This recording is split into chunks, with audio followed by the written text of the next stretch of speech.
So VAT groups are used extensively across many industries from finance, e-commerce, manufacturing, and VAT teams tend to be very familiar with the whole process around VAT groups.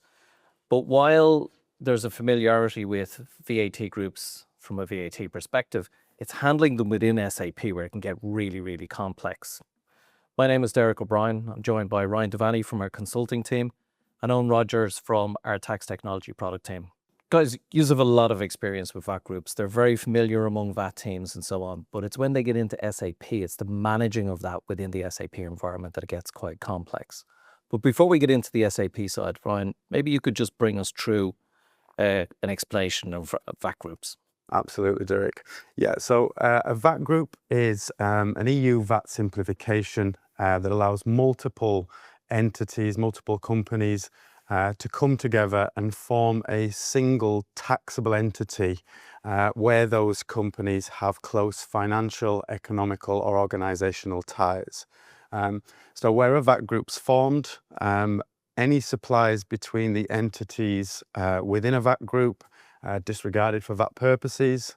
And moreover, the VAT group essentially becomes a single taxable person, even for VAT compliance. And so we'll have a single VAT return typically in the particular member state of the VAT group.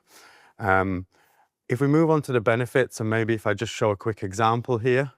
Here we have a Belgian VAT group consisting of 3 different companies. As you can see, the supplies between company B and company C within the VAT group, if they sell to each other goods or services within Belgium, typically that would usually constitute a Belgian VAT charge, but because they're part of a VAT group, that's disregarded for VAT purposes. It's outside the scope and consequently they don't charge VAT. Comparing that with even selling to, let's say, another Belgian company, even within that wider corporate group, but outside of the VAT group, of course, there'd then be a Belgian VAT charge. And that really highlights one of the key benefits of VAT grouping, which is the cash flow benefit that comes along with not having to charge intercompany entities VAT and then have to recover that through the tax authorities. And when we look at this VAT group as a whole, any of the businesses making supplies, purchasing goods, etc., that would all be filed typically via a single VAT registration. So again, VAT compliance savings for any members of the VAT group. Obviously, in this example, there's just a few companies, but typically we would see this for larger multinational companies. They might have 20 entities, even more within one member state. They form a VAT group. That's a substantial VAT compliance saving.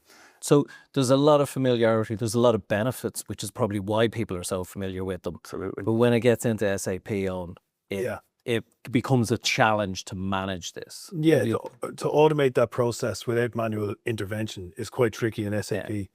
The reason for that is for the reasons Ryan stated. When you've got different transactions happening within Belgium, depending on the membership of a VAT group or not, it's very difficult for SAP to understand which entities are in the VAT group and which aren't. So they always default to charging local VAT. So if you've got a transaction between one Belgium entity and another, you will typically charge local VAT, and that's the default that SAP would have. So with the Meridian solution, what we've thought about and how to come around this is we've now created a table where our customers can list all of the entities within each VAT group. And you can do that on a country level, on a sales organization level, lots of flexibility to build multiple VAT groups. And then when transactions are created between entities in that VAT group, our system will automatically update the customer tax classification on the condition record, which you'll see here. And that allows our customers to indicate a separate tax code for these non-VATable or outside the scope of VAT transactions in the case I'm showing Belgium, but of course, VAT groups in any other countries, it's the same logic. So I've created the sale now, and I'm going to go and show the condition record. And you'll see when I open up the ZWST access sequence here, we have a domestic taxes access sequence, but very importantly here, you'll see the customer tax classification is an F. Now that's not part of the customer master data. That's been dynamically determined by Meridian because these 2 entities are part of that VAT group that we have in one of our tables. Let's imagine we were to hard code this customer with F for VAT group. Anytime then we sold to this customer from another entity, they would still have that VAT group simplification here, and therefore local VAT wouldn't be charged, which of course would be non-compliant.